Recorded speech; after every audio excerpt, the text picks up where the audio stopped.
For decades, we were all taught the exact same rules for how to spot a scam. You look for the bad grammar, right? The suspicious links, the awkward phrasing. Well, I'm here to tell you those rules are now officially obsolete. The signals we all learned to rely on, they're gone. They've been replaced by a whole new generation of fakes that are so convincing they can fool just about anyone.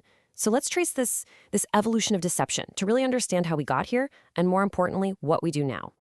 And look, this question isn't just academic anymore. As we're about to see, the tools that scammers are using have gone through this radical transformation, and honestly, the stakes have never been higher. The real question is, could you spot the fake today? Now, this didn't just happen overnight, not at all. It's been a slow, steady, escalating arms race. It started with these simple automated tools on AOL way back in '95.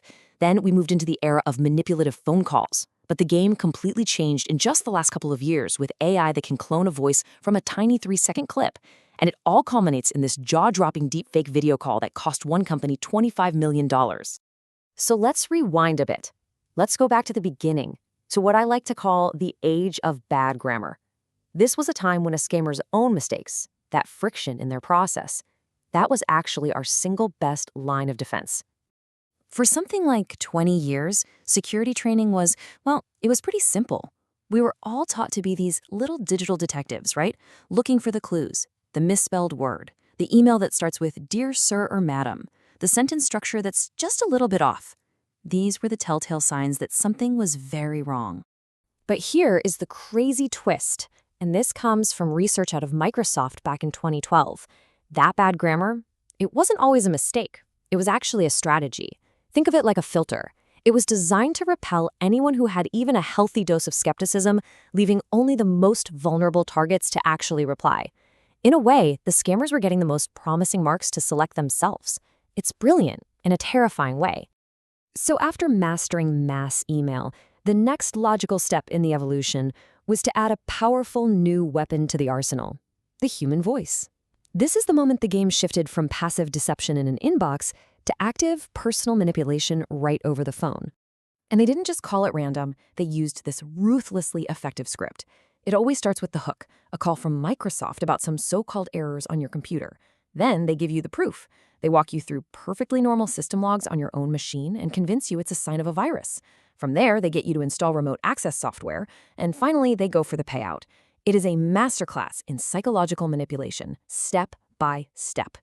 And the impact was just devastating, especially for older adults. According to FBI data, people over 60 were 5 times more likely to report losing money to these kinds of scams. In 2023, tech support fraud was the #1 reported crime type. For this age group, it accounted for 2/3 of the victims. And the scale of this, it's just staggering. The total reported losses from fraud for victims over 60 topped $3.4 billion in a single year. We're not talking about pocket change here. This was life savings, retirement accounts, home equity, all of it drained away by these highly personal, manipulative phone calls. Okay, so that brings us to the current era, the real game changer. This is the moment that artificial intelligence steps onto the scene and just systematically erases all of those old warning signs we were trained so carefully to look for. And the crucial point here is the efficiency. Just listen to this. IBM's X-Force team did a test.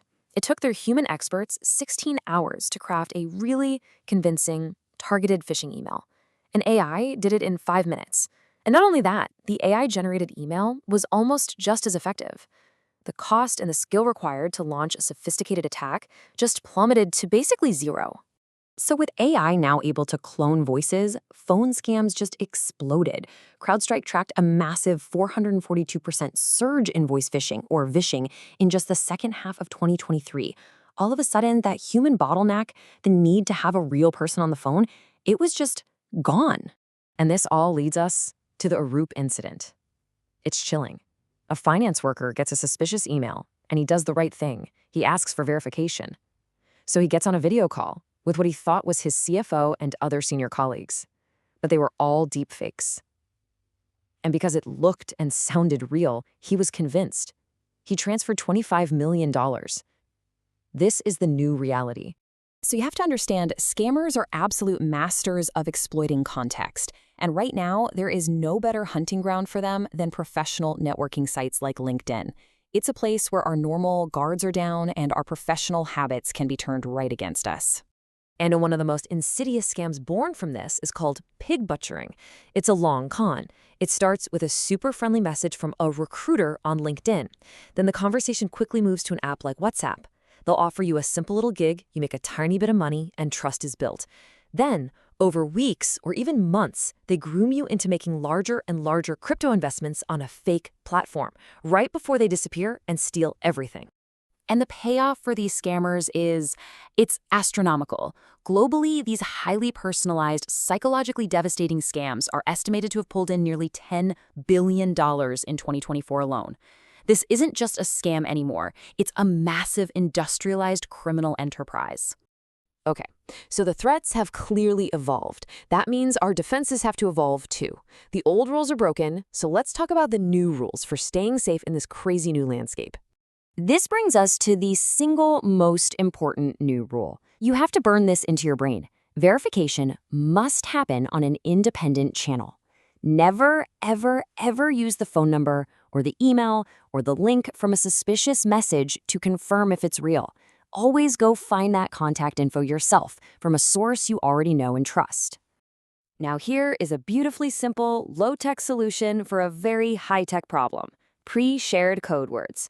It's easy. Your family or maybe your immediate work team, you all just agree on a secret word. If you get an urgent, panicked call from one of them asking for money or information, you ask for the code word. If they can't give it to you, no word, no action. Simple as that. And this works because of how the technology itself functions. See, an AI can clone a voice perfectly, but it can't know a secret word that was never spoken in the audio it was trained on. It's a simple, incredibly powerful defense that just short-circuits the entire attack. And finally, just minimize your engagement. Every single interaction you have gives attackers more data. Answering an unknown call and even just saying hello can provide enough audio to clone your voice.